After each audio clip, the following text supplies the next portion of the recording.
திருச்சி மாவட்டம் மணப்பாறை அருகே உரிய ஆவணங்கள் இன்றி எடுத்து செல்லப்பட்ட 38 லட்சம் ரூபாயை தேர்தல் பறக்கும் படையினர் பறிமுதல் செய்தனர். நாடாளுமன்ற தேர்தல் நடத்தை விதிகள் அமலில் உள்ள நிலையில் மணப்பாறை அடுத்த வையம்பட்டி அருகே உரிய ஆவணங்கள் இன்றி ஏடிஎம்களில் பணம் நிரப்ப வேனில் எடுத்து செல்லப்பட்ட 38 லட்சம் ரூபாயை தேர்தல் பறக்கும் படை அதிகாரிகள் பறிமுதல் செய்து வட்டாட்சியரிடம் ஒப்படைத்தனர். தஞ்சாவூர் மாவட்டம் அருந்துவபுரம் பகுதியில் தேர்தல் கண்காணிப்பு குழுவினர் வாகன சோதனையில் ஈடுபட்டனர். அப்போது இருசக்கர வாகனத்தில் உரிய அனுமதியின்றி எடுத்து செல்லப்பட்ட 51,230 ரூபாயை பறிமுதல் செய்து பாபநாசம் தாலுகா அலுவலகத்தில் ஒப்படைத்தனர். திண்டுக்கல் மாவட்டம் நத்தம் பள்ளப்பட்டி பிரிவு அருகே உரிய ஆவணங்களின்றி எடுத்து செல்லப்பட்ட 1,20,260 ரூபாயை தேர்தல் பறக்கும் படையினர் பறிமுதல் செய்தனர். கோட்டையூரை சேர்ந்த ஷேக் அப்துல்லா என்பவரிடம் பறிமுதல் செய்யப்பட்ட பணத்தை தேர்தல் பறக்கும் படையினர் வட்டாட்சியர் அலுவலகத்தில் ஒப்படைத்தனர். நீலகிரி மாவட்டம் பவானிசாகர் தொகுதியில் தேர்தல் பறக்கும் படையினர் தீவிர வாகன சோதனையில் ஈடுபட்டனர். அப்போது உரிய ஆவணங்களின்றி எடுத்து செல்லப்பட்ட 35 லட்சம் ரூபாயை தேர்தல் பறக்கும் படையினர் பறிமுதல் செய்தனர். நாமக்கல் மாவட்டம் பரமத்தி வேலூர் பகுதியில் தேர்தல் பறக்கும் படையினர் வாகன சோதனையில் ஈடுபட்டனர். அப்போது கேரளாவில் இருந்து நாமக்கல்லுக்கு வந்த முட்டை லாரிகளில் உரிய ஆவணங்கள் இன்றி கொண்டுவரப்பட்ட சுமார் 9,63,000 பணத்தை பறிமுதல் செய்த அதிகாரிகள் பரமத்தி வட்டாட்சியர் அலுவலகத்தில் ஒப்படைத்தனர்.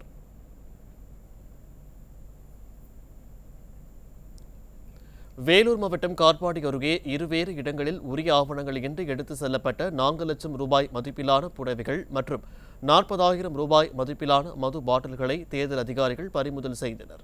பறிமுதல் செய்யப்பட்ட பொருட்கள் காட்பாடி வட்டாட்சியர் அலுவலகத்தில் உள்ள கருவூலத்தில் ஒப்படைக்கப்பட்டது.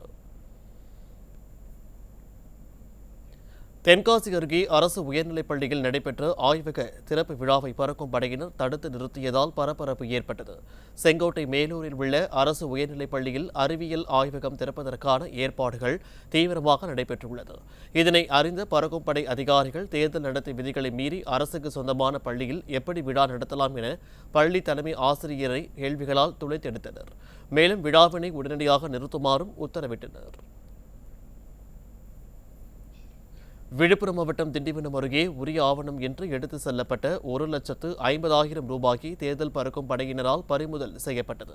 பின்னர் நடத்தப்பட்ட விசாரணையில் பணத்தை கொண்டு வந்தது சென்னை ஐயப்பன் தாங்கல் பகுதியைச் சேர்ந்த கணேஷ் என்பது தெரியவந்தது. இதனைத் தொடர்ந்து பறிமுதல் செய்த பணம் தாலுகா அலுவலகத்தில் ஒப்படைக்கப்பட்டது. திருப்பூரில் உரிய ஆவணங்கள் இல்லாமல் கொண்டு சென்ற 7 லட்சம் ரூபாய் 3 பேரிடமிருந்து பறிமுதல் செய்யப்பட்டுள்ளது. தாராபுரம் சாலை பள்ளிக்காளிபாளையம் பகுதியில் வந்த வசந்தராஜ் என்பவரிடம் ஆவணங்கள் இன்றி கொண்டு சென்ற 3,25,200 ரூபாய், கொங்கணகிரி பேருந்து நிறுத்தம் அருகே காரில் வந்த செல்வராஜ் என்பவரிடம் இருந்து 93,500 ரூபாய், பூண்டி ரிங் ரோடு பகுதியில் பிரதீப்ராஜ் என்பவரிடம் 2,80,000 ரூபாய் என மொத்தம் 7 லட்சம் ரூபாய் பறிமுதல் செய்து கருவூலத்தில் ஒப்படைக்கப்பட்டுள்ளது. கடலூர் மாவட்டம் திருப்பாதிரிப்புலியூர் சின்ன வாணியர் தெரு அருகே உரிய ஆவணங்கள் இன்றி எடுத்து செல்லப்பட்ட 7 லட்சம் ரூபாயை தேர்தல் பறக்கும் படையினர் பறிமுதல் செய்தனர். கூத்தாப்பாக்கம் பகுதியைச் சேர்ந்த மனோஜ் என்பவரிடம் பறிமுதல் செய்த 7 லட்சம் ரூபாயை தேர்தல் பறக்கும் படையினர் வட்டாட்சியர் அலுவலகத்தில் ஒப்படைத்தனர்.